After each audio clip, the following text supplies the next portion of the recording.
Bonjour à tous, j'espère que vous allez bien. Alors, nous sommes aujourd'hui jeudi 22 septembre 2022. Ben voilà, ça fait 2-22. J'espère que vous allez tous bien, hein. Je crois que ça y est, on est entré dans l'automne. Bon, ici, dans le sud, ça se fait encore pas trop sentir, hein. Bon, si par rapport au mois d'août, on sent qu'il fait quand même beaucoup moins chaud, c'est quand même beaucoup plus agréable. Euh, donc, euh, donc nous, on va pas se plaindre. Sinon, ben écoutez, ça fait un moment que j'avais pas fait de vidéo, parce que maintenant, en fait, les vidéos, je les fais un petit peu quand je les sens. Vous voyez, en ce moment, on a une actualité qui est très chargée, il se passe pas mal de choses, il y a déjà pas mal de personnes qui font des vidéos sur plein de sujets, on va dire d'actualité. Donc, euh, donc voilà, c'est un petit peu, je sais pas, ce serait peut-être encore en rajouter encore, ça ferait peut-être encore plus de. Je sais pas si c'est très utile en fait, voilà, en soi. Donc, euh, donc là, j'ai voulu faire une vidéo par rapport à un événement qui s'est produit dans le passé, hein. C'est le fameux voyage sur la Lune, le fameux premier pas de l'homme sur la Lune en 1969. Alors c'est vrai que cette question a été un peu remise au goût du jour par rapport à, on va dire, des gaffes faites par Thomas Pesquet lors d'une première interview que j'ai vue, donc qui était récente, hein, qui concernait le futur voyage qu'ils envisageaient, mais aussi par rapport à une autre gaffe qui avait été faite il y a maintenant à peu près 3 ans de ça, donc en 2019, hein, sur un plateau télé aussi. Donc, euh, donc apparemment c'est quelqu'un qui est un petit peu tellement parfois euphorique ou quoi qu'il en oublie de contrôler sa bouche, hein, et de contrôler surtout ce qu'il en sort. Donc voilà, donc c'est vrai que ça pose question, ça pose interrogation. Donc j'ai voulu un petit peu demander aux cartes si effectivement nous avons posé ce pied sur la Lune, si nous sommes allés effectivement, comme on nous l'a dit depuis maintenant un peu plus de 50 ans, sur la Lune. Voilà. C'est vrai que c'est une question qui bah, beaucoup se posent pas la question, hein. Ils ont pris le truc et puis voilà, ça y est, on leur a dit à la télé, donc puisque la télé l'a dit, c'est vrai, hein. De toute façon, il n'y a pas de raison de se poser de questions. Voilà, mais bon, après, il y a les empêcheurs de tourner en rond et ceux qui se contentent pas de ce qu'on leur raconte à la télé et qui s'interrogent parce que c'est dans leur nature de s'interroger, et puis surtout, souvent, ils captent des petites choses qui peuvent éveiller des soupçons en eux. Voilà. Donc, après cette longue introduction, quand même, on va commencer un petit peu. Donc, je vais commencer par vous dire ce que je pense, c'est un petit peu ce que moi je note par rapport, ce que je ressens par rapport à ce tirage. Alors, ici nous avons le pape, l'empereur et le 2 de bâton. Alors ici, effectivement, avec le pape, l'empereur, comme ça, le 2 de bâton, ici, effectivement, on parle bien de quelque chose, hein. Le pape représentant quand même une certaine autorité, hein. Et on a l'empereur qui représente aussi une seconde autorité, mais une autorité beaucoup plus. Le pape, on parle plutôt d'une autorité, l'idée, vous voyez, cette autorité de la blouse blanche, on va dire, hein, pas cette autorité autoritaire, mais voilà, parce que c'est la personne de savoir, etc. Donc on va automatiquement accorder beaucoup plus de crédit à ce que dit cette personne, parce que justement, elle représente une autorité dans son domaine, etc. Et ici, on a l'empereur, ici, qui représente cette fois-ci plutôt une autorité autoritaire. Et là, donc j'ai l'impression quand même qu'il y a cette notion un petit peu, et le 2 de bâton représentant la planification, l'organisation. Donc ici, moi j'ai plus quand même l'impression qu'il est question de quelque chose qui nous a été dit de façon, voilà, on nous a affirmé des choses de façon autoritaire d'une certaine façon. Voilà, on vous dit ça, vous devez absolument, voilà, absolument croire ce qu'on vous dit. Moi, c'est comme ça que je perçois déjà ces 3 premières cartes. Et il y a quand même cette idée d'organisation, de planification. Donc, c'est quelque chose qui n'est pas planification. C'est aussi la carte du 2 de bâton pour représenter aussi un petit peu le doute, quelque part, vous voyez. Donc, il y a quand même une réflexion, une planification, une organisation, quelque chose qui est dit de façon un peu autoritaire, hein, de toute façon qui est organisée. Donc là, déjà, pour moi, ça dénote un quelque chose, pour moi, il y a un certain malaise par rapport à ce genre de choses. Parce qu'une vérité, elle n'a pas besoin, pour moi, elle n'a pas besoin d'être absolument. Il n'y a pas besoin d'avoir une autorité derrière pour l'appuyer. Vous voyez, c'est une vérité, elle se suffit à elle-même. Donc là, ici, il y a quelque chose qui est un petit peu gênant par rapport à ça. Ici, dans le contre, on a la carte du jugement, la carte de la maison Dieu et le 10 d'épée. Alors là, clairement, ici, on nous parle de quelque chose. Alors ici, on pourrait nous parler d'une annonce qui pourrait être assez fracassante, hein, puisque avec la maison Dieu, la maison Dieu, on sait ce que c'est quand même le truc, c'est la foudre, hein, c'est l'effondrement. Donc on pourrait avoir avec l'idée du jugement de la maison Dieu et en plus du 10 d'épée, on pourrait avoir tout simplement euh, l'effondrement de cette chose qu'on nous... Parce qu'en fait, elles sont en opposition toutes les deux, hein, de cette chose qu'on nous affirme, vous voyez. Donc, qui a un effondrement, et avec le 10 d'épée, on parle de... c'est une fin de cycle, le 10 d'épée, c'est un peu comme la carte de la mort, hein, elles sont équivalentes. Hein. C'est vraiment la fin de cycle, etc.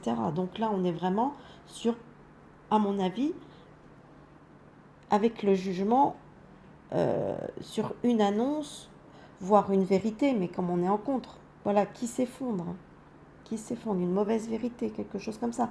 Donc il y a quelque chose d'un peu fracassant qui peut arriver, qui, et qui risque de faire chambouler, de mettre fin à une certaine vérité qu'on nous annonce ici. Ici d'ailleurs, j'ai de nouveau, dans ce qui domine, j'ai quand même encore une fois la carte de la mort, j'ai la force et j'ai l'as de bâton. Ben, ici on a quand même quelque chose qui se termine.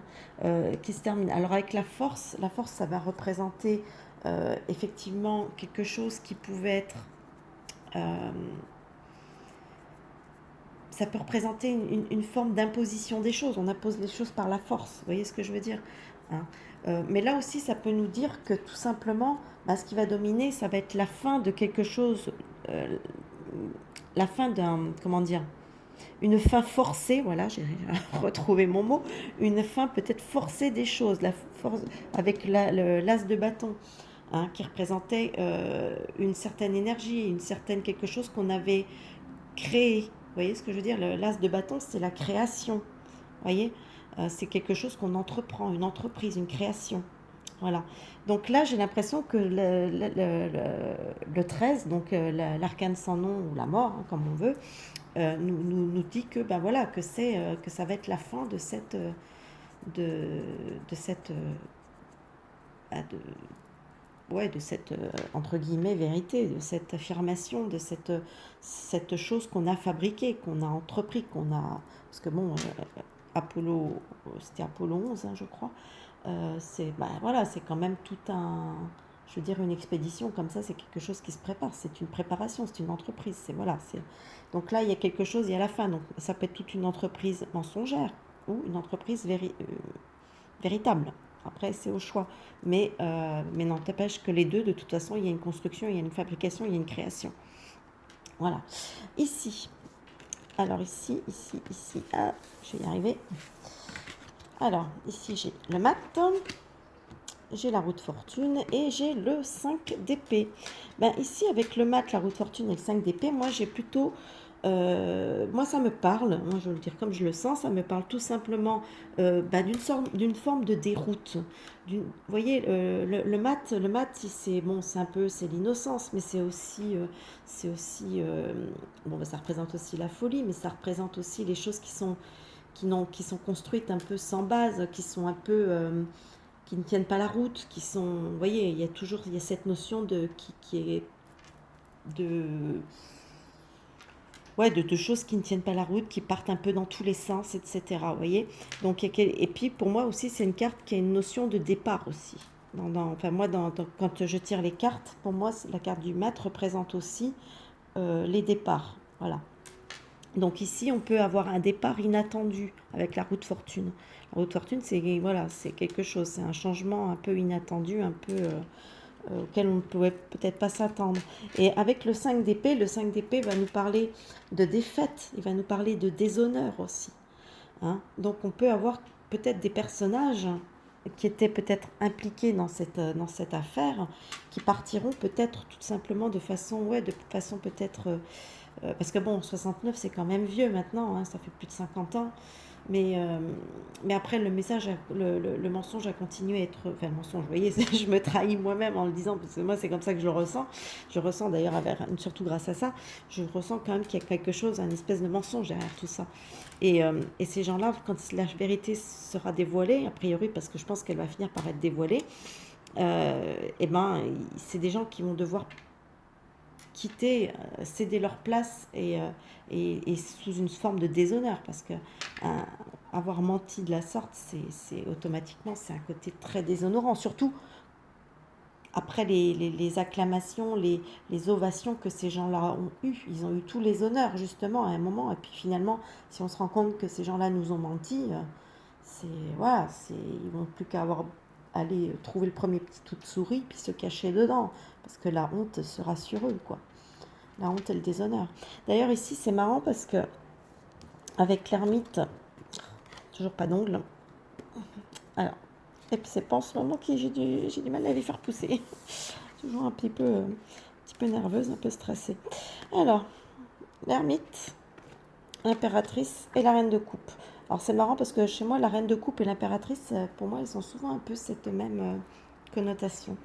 Donc, ici, j'ai l'ermite. L'ermite, il nous parle du chercheur. Ça peut être la personne qui enquête, vous voyez, avec sa lanterne. Il avance lentement, mais il progresse. Hein. Donc il y a cette notion de temps qui met, voilà, les choses qui mettent du temps à se faire, etc. Mais voilà, l'ermite, c'est un chercheur, hein, donc voilà, donc il cherche, voilà. Et ici, avec l'impératrice, la reine de coupe, on voit que c'est quelque chose de, bah, il y a quand même une notion bienveillante. Hein. L'impératrice, pour moi, souvent représente un petit peu les peuples, les nations, les choses comme ça. Et les pays, les peuples. Ouais, c'est le contraire des dirigeants, vous voyez, c'est pas la même chose. Et, euh, et j'ai l'impression qu'en fait, c'est peut-être ça, c'est peut-être à force d'enquête, de chercher minutieusement dans des archives, dans des choses, dans différents, ouais, des enquêtes aussi bien techniques, parce qu'aujourd'hui, avec la technique, on peut expliquer quand même plus de choses. Voilà, par rapport à 50 ans, c'est vrai quand on regarde un petit peu le module qui s'est posé sur la Lune, le LEM, bah, quand on voit un petit peu de près comment il était fait, on a de quoi se poser des questions. Donc voilà, c'est des questions qui sont légitimes. On se demande comment une espèce de boîte de conserve comme ça a pu arriver à se poser sur la Lune. Et il y a plein de petits éléments, de petites questions diverses que vous pouvez retrouver éventuellement si vous regardez un petit peu différentes vidéos, etc. Regardez certaines choses là-dessus sur la question qui peut-être vous amèneront à vous poser aussi des questions. Donc voilà, il y a plein de petites questions, il y a plein de petites choses. Donc à force de recherche comme ça, ben, c'est ce qui permet peut-être de faire éclater cette vérité, tout simplement. Il y a des gens qui vont peut-être être contraints de la dire, la vérité. Puis après, on ne sait pas, peut-être que là, je vais extrapoler peut-être, mais faut garder à l'esprit qu'il y a des documents qui ont été saisis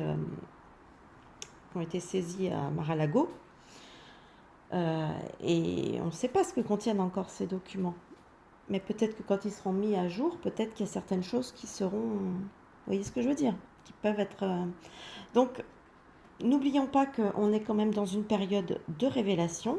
Ça, je reste tout à fait convaincue par rapport au sujet, et qu'on risque d'apprendre beaucoup de choses sur beaucoup de sujets, euh, des sujets proches comme des sujets plus lointains. Et je pense qu'il va falloir être relativement ouvert d'esprit pour pouvoir accueillir peut-être certaines choses qu'on avait, certaines remises en question, hein, remises en cause de choses qu'on avait pris pour des vérités, quoi. Donc voilà. Donc moi pour l'instant, moi ce petit tirage, ben moi il me dit simplement qu'il y a quelque chose, il y a une révélation fracassante qui va apporter un énorme changement. Il y a la fin de quelque chose qui était maintenu, hein, d'une création de quelque chose qui était maintenu. On a des personnes, pour moi, des personnes, oui, c'est des personnes qui vont partir déshonorées. Voilà. Et que là, on a cette espèce d'enquête. Que, voilà, il y a des gens qui continuent depuis longtemps, d'ailleurs, à enquêter, à s'interroger, à aller chercher pour essayer de faire émerger toutes ces vérités. Voilà. Bah, écoutez, n'hésitez pas à me dire ce que vous en pensez dans les commentaires. Et puis moi, je vous souhaite un bon visionnage et n'hésitez pas à liker, partager, etc. Et on se retrouve bientôt pour une prochaine vidéo. Bye bye.